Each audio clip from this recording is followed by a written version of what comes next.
Good morning, good afternoon, guys. Hello again.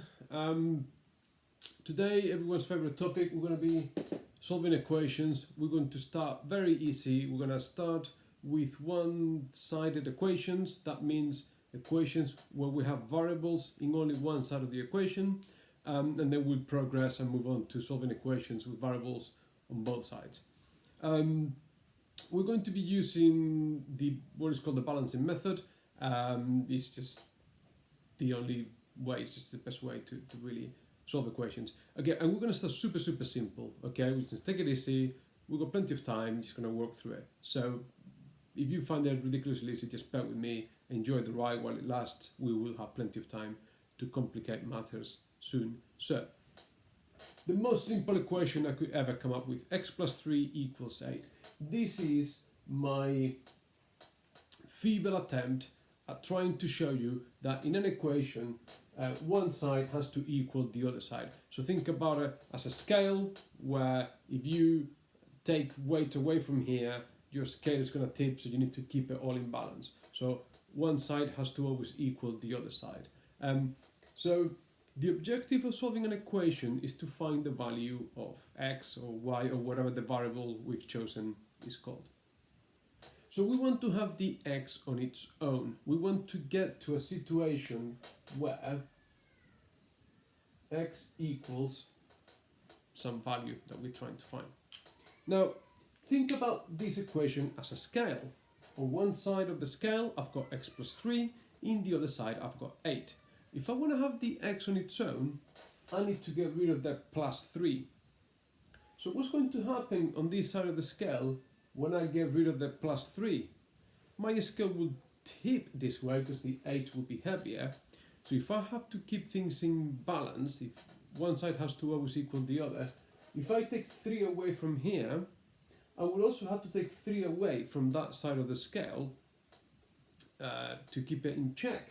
So if I take the 3 away from there, I will have to take 3 away from there. So x equals 5. That's super simple, not complicated at all. In this equation here, I've got 2x equals 10.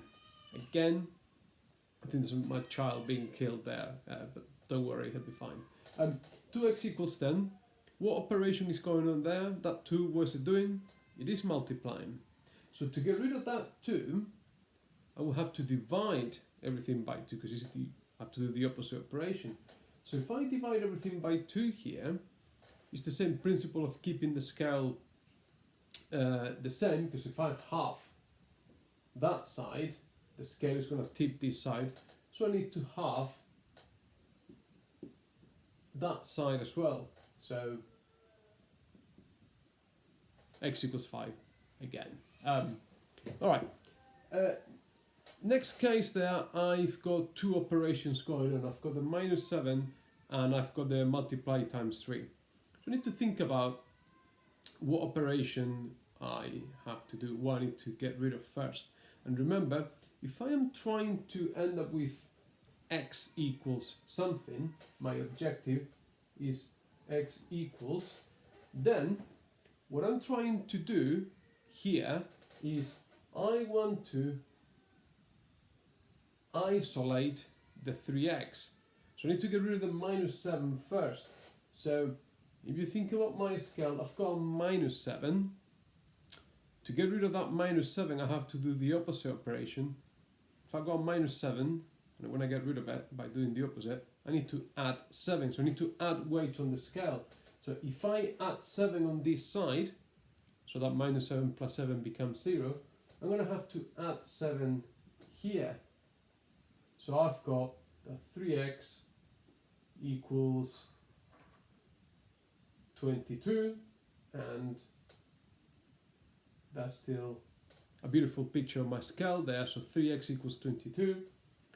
We're back to that case there. What's the opposite of multiplying by 3? It is dividing by 3. X equals 22 over 3. Your answer can be a fraction. Leave it as a fraction. Please don't try to change it into a decimal. It's just more accurate this way. Okay? And that's it. Just a simple 2-step equation there.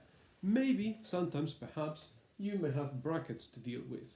So in this case, there's two things we can do.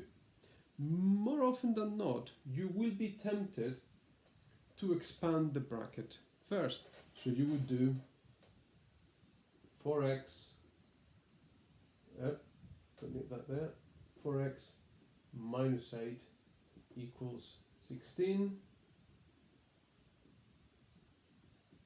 By the way, when you're answering equations, you don't have to draw the scales and make it look like a scale. I'm just doing it for illustration purposes. So 4x minus 8 equals 16. Now I'm back to that kind of equation there. I want to have the 4x on its own.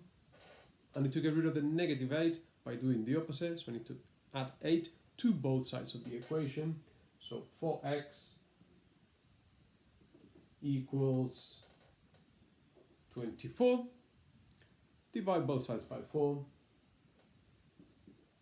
X equals 6. That is my answer there. Now, there's something else I could have done, and this comes with practice, that here I could possibly save myself one step, because I can realize that 16 can be divided by 4.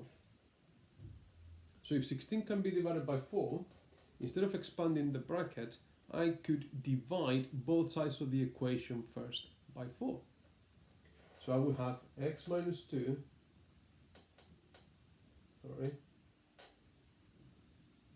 x minus 2 equals 4. And now I need to get rid of the minus 2 by adding 2 to both sides. X equals 6. And you see, as you would expect, both methods give you exactly the same answer. So I'm fine. This is very simple.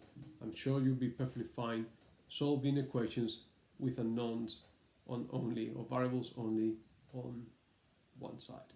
Okay. We'll leave it here for now. We'll practice that and we'll take it from there. Please let me know if you find this helpful. Any feedback would be great. Thank you very much. Take care. Wash your hands. Be nice to your parents. They have to put up with you now for lots of hours in the day. They kind of send you to school. I'm sure they're not feeling as relaxed as when you are at school. Please be nice. Keep working. See you soon. Take care. Bye.